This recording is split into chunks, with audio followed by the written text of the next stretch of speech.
Question class 10 की case study है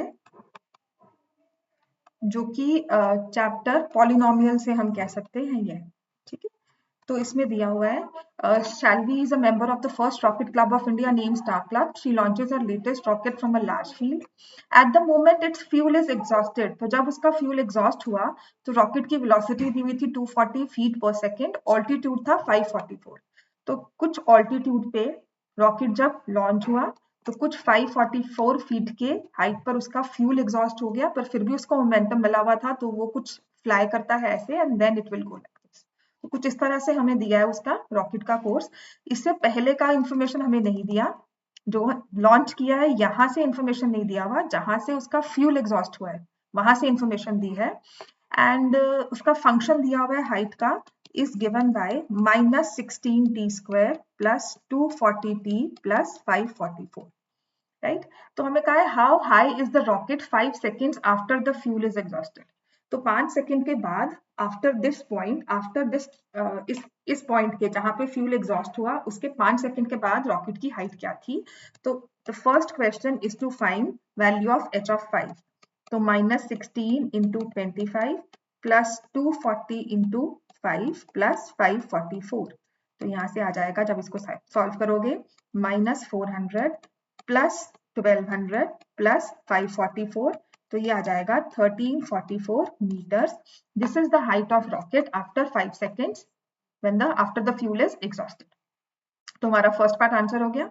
अब ऐसे उसने कहा है how high is the rocket 10 seconds after the fuel is exhausted. तो जैसे आपने h5 निकाला था वैसे ही h10 निकालोगे कि 10 सेकंड्स के बाद क्या हुआ उसकी हाइट। तो h10 विल बी -16, t का स्क्वायर आ जाएगा 100 प्लस 240 इंटू 10 प्लस 544। जब इसको सॉल्व करते हैं -1600 प्लस 2400 प्लस 544, तो 800 प्लस 544 हो गया। तो दिस इज 1344 मीटर्स।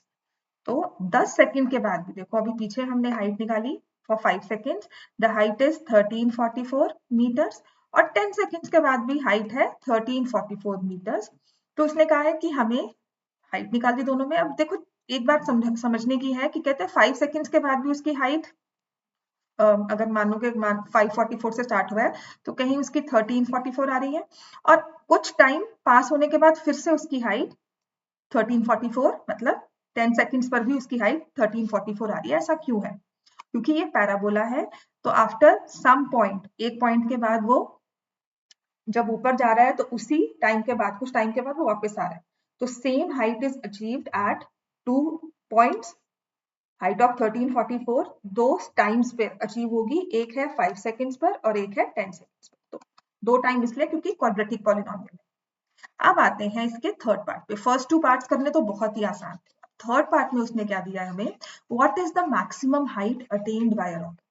तो इसमें ना हमें कहा जाता है कि जो ये पैराबोला है ना, कोई भी पैराबोला है, ठीक है ना, हमने यहाँ से स्टार्ट किया था कि 544 की हाइट पर हमने स्टार्ट किया, तो इसने हाईएस्ट हाइट, हाईएस्ट पॉइंट इसका पैराबोला का क्या है। तो ये सॉल्व करने के लिए हमें क्या करना चाहिए, आपको एक कॉन्सेप्ट याद रखना है कि पैराबोला अपवर्ड स्लोपिंग हो या डाउनवर्ड स्लोपिंग हो, तो जो भी उसका टर्निंग पॉइंट है इस पॉलिनोमियल के हिसाब से ax square plus bx plus c के हिसाब से इस टर्निंग पॉइंट के कोऑर्डिनेट्स याद रख लेना। ये होते हैं -b/2a and -d/4a। The turning points of the coordinates are, दोनों ही केसेस में -b/2a -d/4a। तो इसके हिसाब से मैक्सिमम हाइट निकालनी है। तो मैक्सिमम हाइट इस फंक्शन के साथ हम निकालेंगे, लेकिन मुझे पता करना है कि वो मैक्सिमम हाइट कौन से टाइम पर अचीव होती है।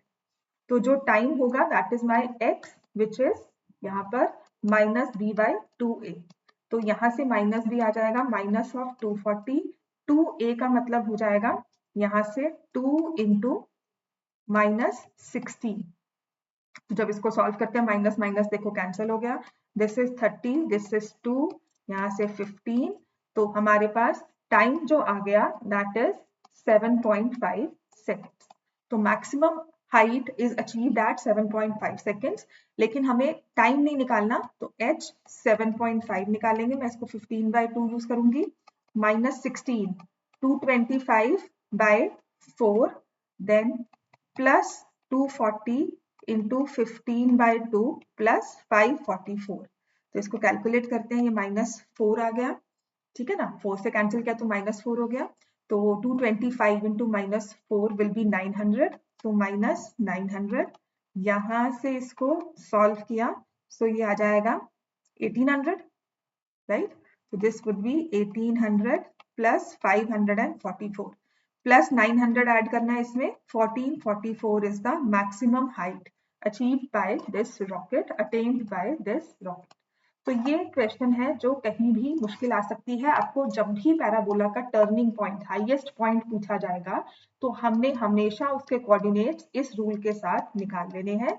It would be really helpful. तो यहाँ पर -d/4a की वैल्यू पूछी गई, ठीक है।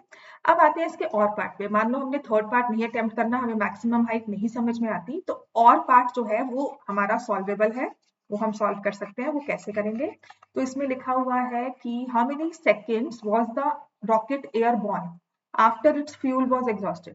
कि वो रॉकेट जो है ग्राउंड पर गिरने से पहले, फ्यूल एग्जॉस्ट होने के बाद कितने टाइम तक वो एयरबॉर्न था, कितने टाइम तक वो ग्राउंड पर नहीं आया।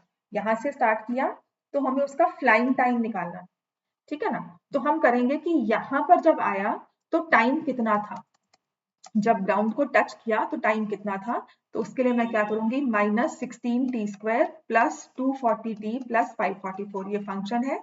यहाँ पे आने का मतलब है हाइट उसने 0 ले ली, तो इक्वल टू 0 कर देंगे। -16 मैंने कॉमन लिया, t², यहाँ पर जब हम इसको सॉल्व करेंगे तो ये आ जाएगा -15t, it would be -15t। इसको जब सॉल्व करेंगे माइनस आएगा, 3 से 48 देन 34 इक्वल टू 0। तो ये 16 यहाँ पे चला गया, तो इक्वेशन हमारे पास बनती है t² -15t -34 इक्वल टू 0। 34 के फैक्टर्स हैं 17 एंड 2, तो t² -17t plus 2t -34 equal to 0। तो यहाँ से t -17 plus 2 t -17 equal to 0, t plus 2 and t -17, ठीक है। तो t नेगेटिव नहीं आ सकता, t की वैल्यू है 17। सो 17 seconds